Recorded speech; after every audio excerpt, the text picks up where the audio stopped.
It doesn't work as well. And your neck is your fuse box. Neck is the fuse box. An atlas subluxation called atlas subluxation complex syndrome. And the reason we use that terminology, because it affects different areas of the body, not just one area, but different areas. In fact, I like to say it affects all areas of the body to some degree.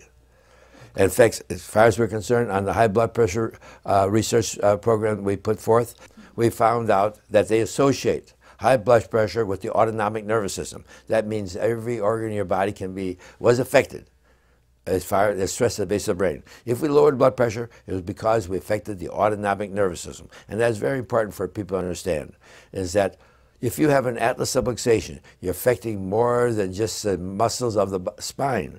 And if you're affecting more than the muscles of the spine, that means your brain is not controlling the body as well as it should, and people are getting older faster than necessary. That's basically what we want the public to understand. If your neck is not balancing your head, and we're talking about some very, very small measurements, the brain is not controlling your body as well. That means your central nervous system and your autonomic system.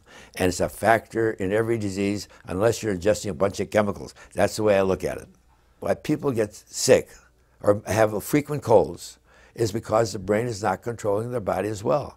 And that is what we have to try to get the world to understand, is that there is a place for medicine, there is a place for surgery, but let's try the natural way first that may give you better health overall instead of treating symptoms.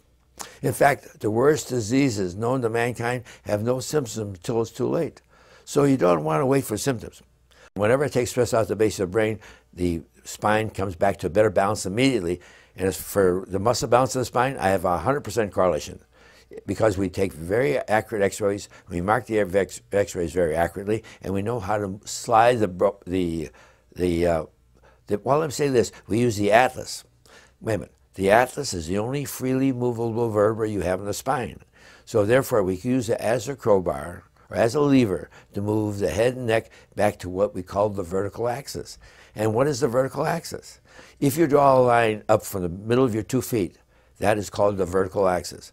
So all chiropractors and all researchers should agree that the spine should be in the vertical axis. And then that way you have a balanced spine.